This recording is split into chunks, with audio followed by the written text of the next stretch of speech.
I'm going to start this slideshow. Awesome. And I want to, while Jake is pulling the slideshow up, I want to share that I'm a facilitator by trade and nature.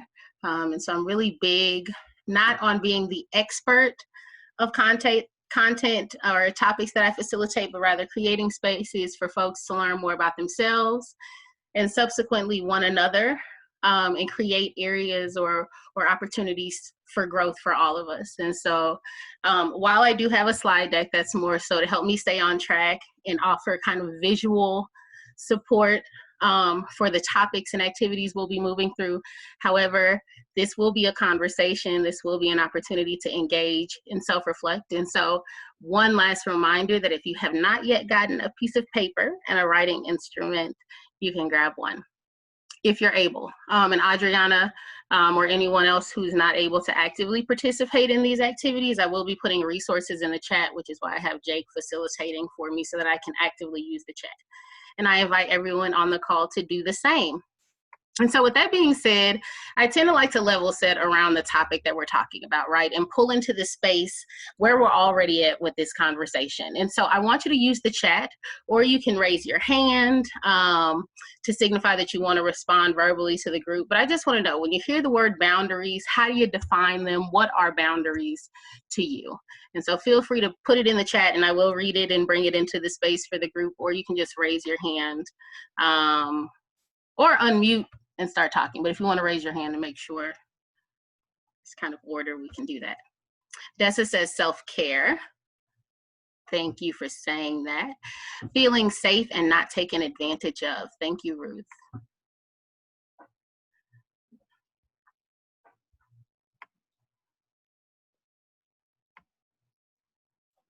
Jake, I see your hand. Yeah, I can use the chat.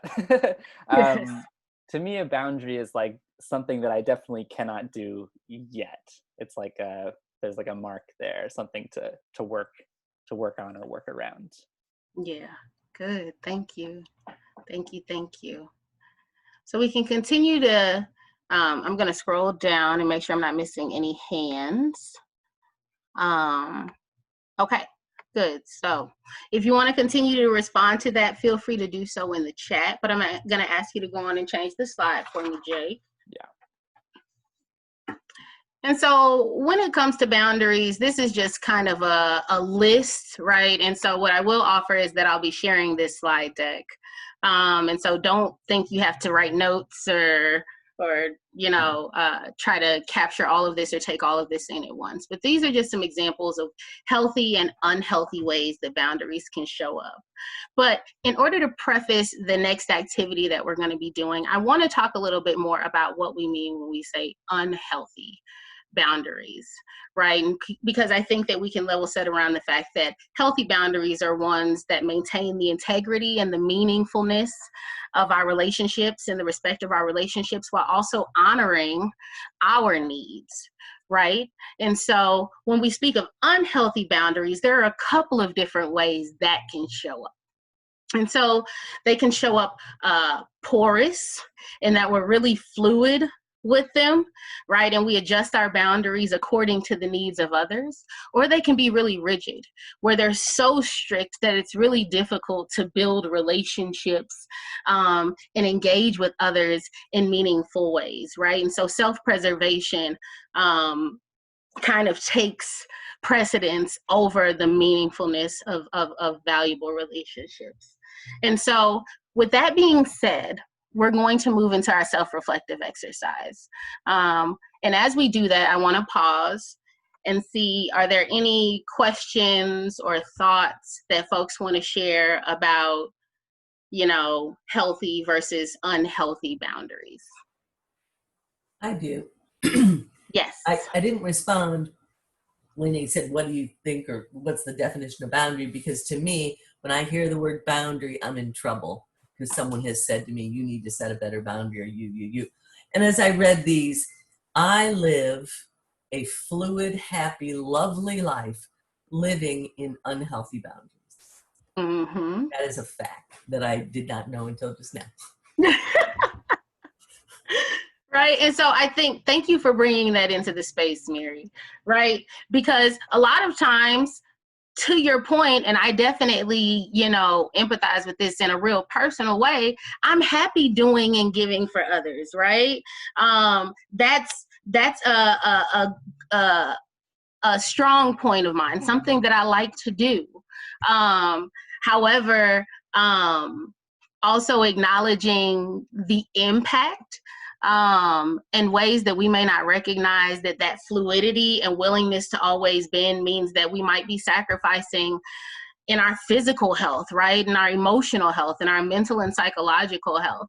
And so that's why I'm really happy that this space has been created, because now we can kind of just take time to self-reflect on how setting or not setting or being more porous or rigid in our boundaries might impact us. And so go on and grab that paper and writing utensil, and Jake, you can go on and change the slide. So I'm going to give us some core instructions, and then I'm going to put a resource in the chat. Oh, can I put resources in the chat? Am I allowed to add?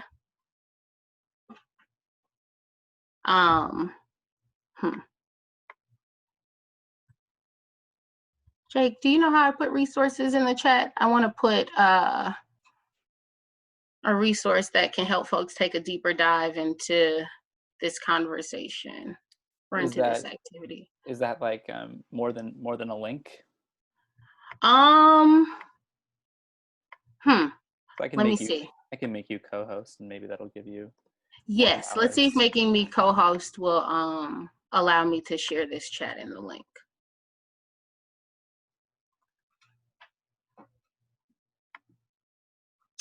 Okay. Nope, it only gives me permission to save it. Okay, so really quickly, we can pull the screen back up, and I'm going to. You can also text me a link, and I can post it if it's not working. Okay, sounds good. So I'm going to send Jake this link really quickly. And in the meantime, what I want you to do is I want you to draw a circle in the middle of your paper, and I want you to divide it into 5 even sections.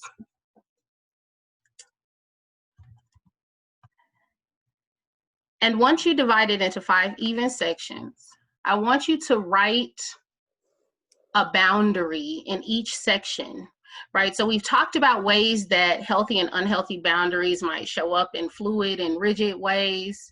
But also, I want us to talk about what do we mean when we say boundaries, right? And so these are the 5 types that we're gonna talk about.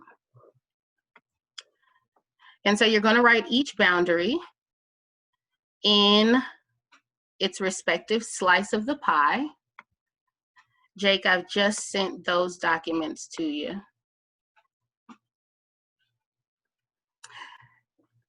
And so when we're talking about physical boundaries, we're speaking specifically to boundaries that include your needs for personal space, your comfort with touch, and your physical needs, right? Like rest, eating food, drinking water. And so there are also ways that these needs can be violated, for a lack of a better word, right? So for example, in the physical,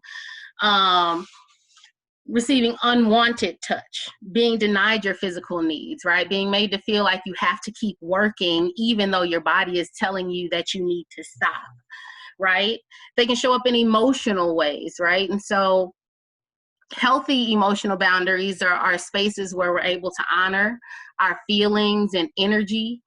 And so sometimes that means validating the feelings of others, right? And making sure that when you're sharing your emotional energy, that folks are in a space to receive it. And so I'm going to ask, are you able to share the resource? Because I don't want to take up too much time going through these, because I've created a resource for folks to go through it themselves. Yeah, I didn't get anything from you over text or email. Okay. All right. So Sorry. So what I want you to do is go through, and in your slices, I want you to share first whether or not you feel your relationship with this boundary is more porous, right? Do you tend to have a more fluid relationship with folks around this boundary?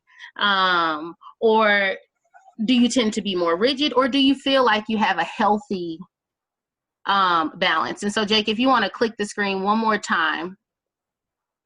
Yep. And so also, so once you go through and kind of record whether or not you feel like your relationship to this boundary is more porous or fluid or more rigid, or if it's healthy, I want us to think about examples that make us feel this way, right? And so that's what I wanted to offer in the document that I want to share. And so while you all are doing this, I'm still going to try to figure out a way, even if I have to send out an email to you all to see it. So excuse me, are we right now just writing down whether it's porous, rigid, or healthy? Is that it? Yep. Okay. Yep. And so I'll give folks 1 minute to do that. And then I'll move to the next space.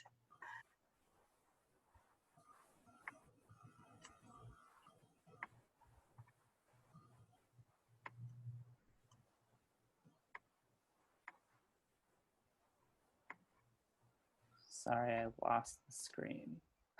Oh, no worries. There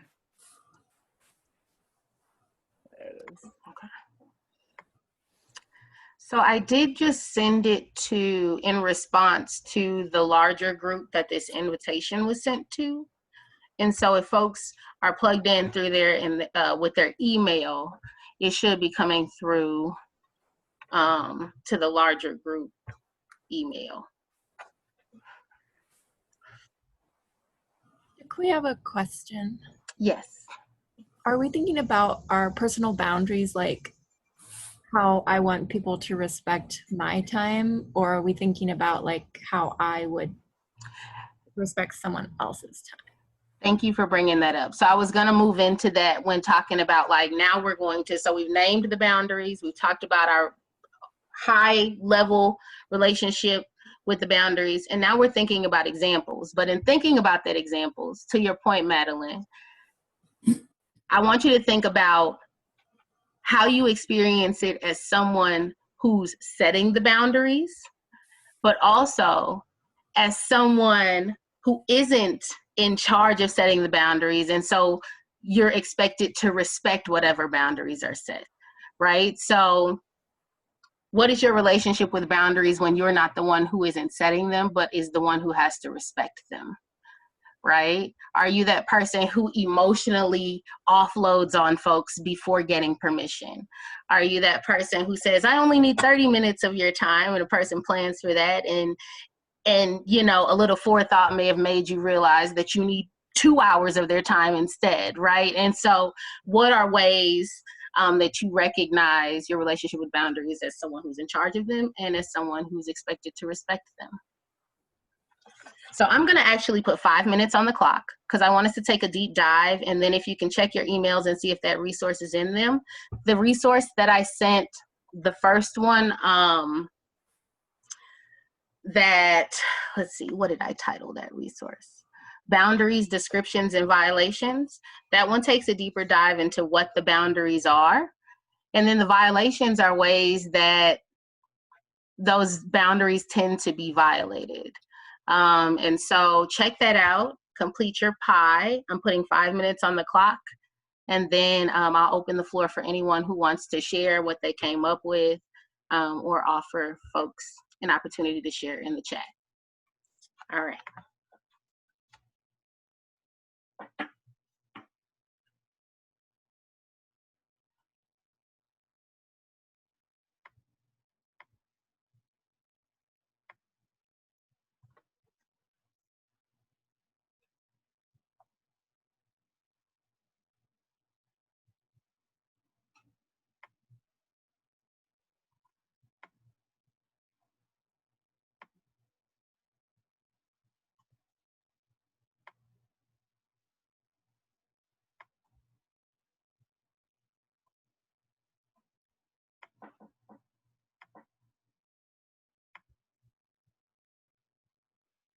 think I'm going to pause the recording while we do this. Sounds good, friend. Okay.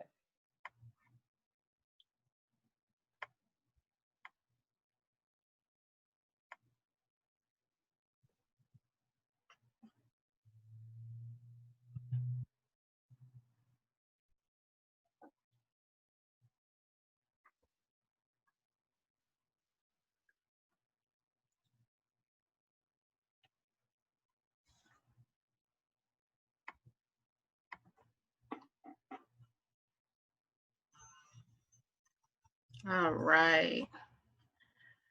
So I want to open the space first to just ask the question, what was that activity like for you? And wait, before we get into that, I want to acknowledge that I recognize 5 minutes or however many minutes you were able to snag from the time allotted isn't enough time to complete this exercise, right? And so I encourage you to use the resource and take a deeper dive as you're willing and able to further process this.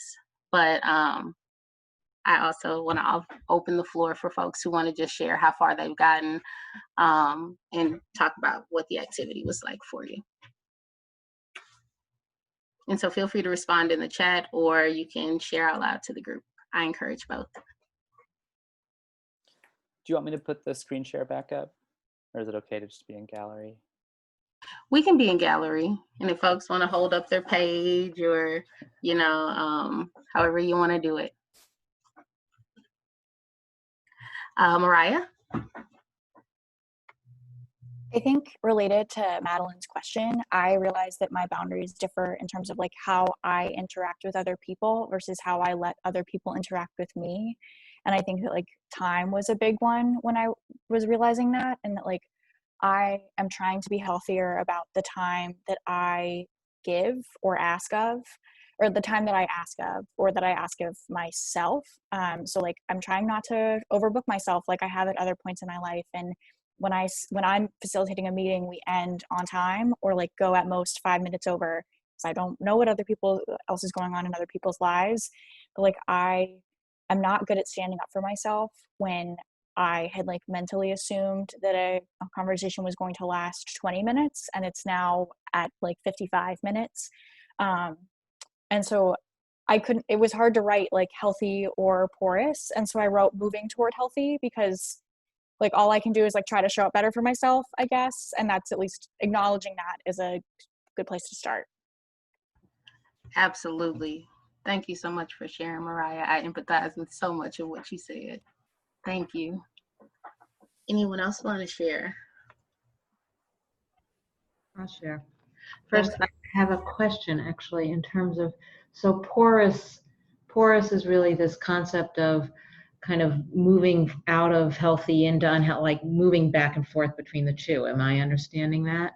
So I think Mary's earlier point about being perfectly happy with with where you are as far as willingness to kind of flex to meet the need of others, that I think that brings up the point that it's relative, right? And so it's difficult.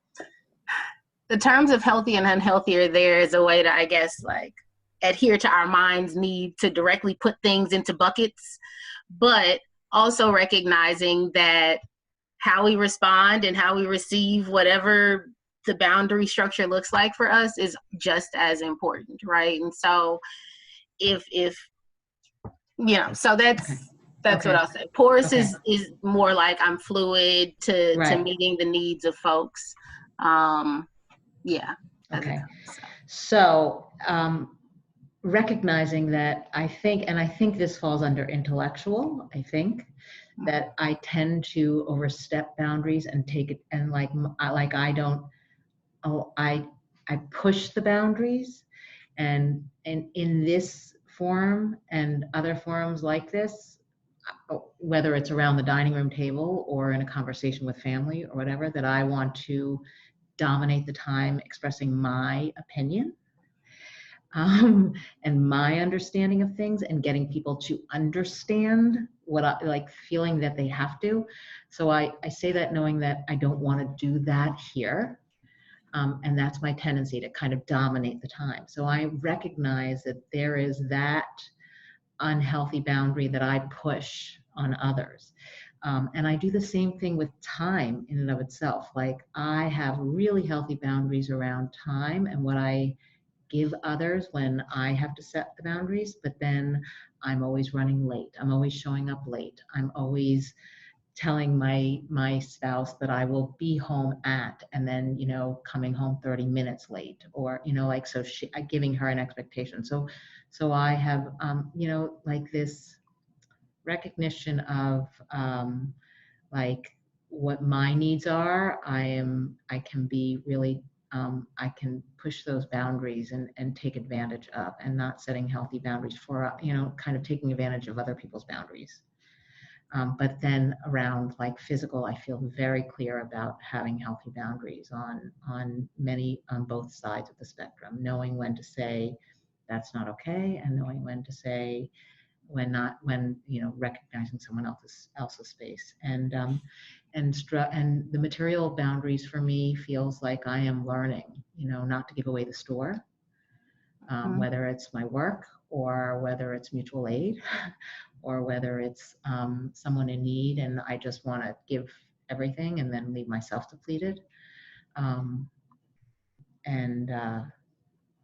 And then finally, I'll just end this with the emotional. Like, I sometimes know that I have a tendency to kind of dump and throw up everything on people. And but I'm also willing to accept other people, like, exposing a lot of their emotional selves on me, as long as I don't feel like it's endangering to me, you know, like an anger that feels hostile. But if someone is, like, you know, having a moment of needing to just vent. So there's a lot of confusion around boundaries for me, a lot of push-pull. And with that, I'm not going to dominate. So I'm really trying to respect that boundary. Thanks. Thank you for sharing, Ruth. And I think you bring up a lot of relevant points, right? It's not as black and white as we would like for it to be, right? So I want to open the space for maybe one more person to share out loud. And if you'd like to share in the chat or continue to, keep that conversation going in the chat, we can definitely do that.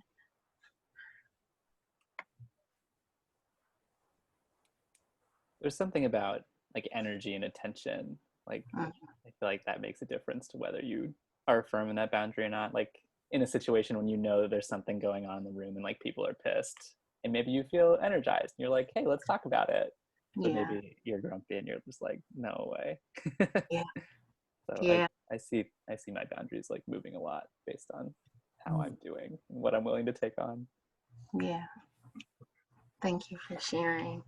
And so I want to honor the time boundary we have set. And so I'm just going to, and I definitely encourage folks to continue to process this question for yourself, continue to have these conversations in your respective spheres of influence, and use the resource as a way to continue to take deeper dives. And so another resource that I'd like to put in the chat that I won't necessarily go through is one that talks about helpful language, right, within the context of the boundaries we've talked about, right? So when someone is demanding that you push beyond your physical limits, what are things that you can say? When folks are, you know, we talked about both being the recipients of emotional labor, but also the perpetrators and the perpetuators of putting emotional labor on other folks, right? So what are ways that we can acknowledge that and bring that into the space and let folks know, hey, you know, I appreciate you for bringing this to me, but I really don't have the emotional capacity right now, right? What are ways that we express that so that we maintain the desired level of integrity and respect in our relationships, but also tending to what our needs are at the time in the moment. And then lastly, there are our tips on setting boundaries. So how do you communicate that, right? We communicate it as early as we possibly can in the relationship. Because oftentimes when folks are setting boundaries that we're unaware of, we take it personally, right? If we don't know about the boundary ahead of time, right? We feel like it's in direct response to something we've done or we've said or who we are, when in reality, this was a boundary I had long before our relationship existed, right? So in what ways can we have these conversations early on and often? Try not to compromise. I know, to the point that's been made several times, we find respective times in our unique experience where it's necessary to compromise, where it's okay to compromise. And if that's healthy for you, and if it still honors your needs, then by all means, work your boundary structure, right? But also recognize that in honoring your capacity when being asked and before giving an answer, also, makes it so that you can be honest on the front end. Because a lot of folks would oftentimes appreciate you saying no, then you saying yes, and then turning around and canceling or not showing up or fulfilling the agreement or the promise that was made. And don't apologize for it, right? Because a lot of times when folks ask us to do something, we say, I can't, and I'm sorry, but I can't because, right? And so that in the mind of the other person kind of establishes this hierarchy, right? So that's more important than me, when in reality, it's just that I can't, right? Thank you for thinking of me. And it also leaves the opportunity for there to be further conversation about it, right? In instances where you feel it is necessary and possible, offer an alternative that meets everyone's needs, right? And so that might look like, we can't have the conversation now, but maybe we can have it at a later date, or I can't offer this, but what I can offer is this, right? And so to the degree that you're able and you are willing and you see that it is fit, offer an alternative so that everybody walks away replenished or having at least a little of what they need. And also, even though we've been talking about the power of setting boundaries, and a lot of times for folks that's grounded in this, I have to say no to things, recognize that our self-care is also reliant on our ability to sometimes say yes, right? Our relationships play a huge role in our lives, and the people that we love help to uplift us. They encourage us to move forward, to do better, to be better, and they make us feel loved when the world is a dark place. And so, having supportive relationships is really necessary. And so sometimes that means saying yes when we can, as a mode of practicing self-care, and as a way of honoring that our relationships contribute as much to our lives as we do, right? And that they're worth celebrating and honoring with our energy and our time. So with that being said, I'm going to plant one more resource, and that just kind of summarizes up what I talked about as far as helpful language or phrases to help, kind of get you in the practice of using language when you feel, having language to pull from when you feel it's necessary to express kind of when a boundary or a limit has been reached. And I'd like to end with a quote by Elizabeth Earnshaw, who created one of the resources that I used to help craft this today. And that is, the more we set boundaries, the more we recognize them. And in setting boundaries, we help people show up for us, and we also become better at showing up for them. So with that being said, I really appreciate your time. If for any reason you find yourself wanting to facilitate this conversation in your respective pods or spaces, I don't believe in being like a sole proprietor of like knowledge and resources. And so like, I'd definitely be willing to share the facilitator's deck to anyone who wants it. So thank y'all, and I love y'all. Thanks, Jaqui. Thank you. Do you want to take questions for a couple minutes, if anybody? Yeah, sure. Can you speak on that last quote about the more you set boundaries? What was it? Can you read it? Can you just talk on that? So the more we set boundaries, the more we recognize them. And in setting boundaries, we help people show up for us, and we also become better at showing up for them. And so, so I can only speak to what this quote says to me. And I speak as someone who's like a recovering porous boundary setter. You know, I had a pretty fluid structure. And so it wasn't until I had an episode where I passed out. And I found out that my blood pressure had skyrocketed so high that I'd nearly stroked out, right? And that was during a time in my life where I was exerting and putting a lot of time, energy, and resources into others. I was not eating right. I was not taking care of myself. I was overextending myself. I was taking on projects. I was taking on emotional labor. I was teaching at the time. And so it was just a lot going on in my life. And I did not recognize my boundaries until it almost resulted in me losing my life, right? And so now, when my right temple starts to twitch a little bit, or I start, there are certain physical signs now, certain things that my body tells me or that signify, Jaqui, you are reaching a physical limit, right? Feelings around mental health and my seasonal depression, or, things like that, that help me more so recognize and name when I'm being impacted and how it shows up for me.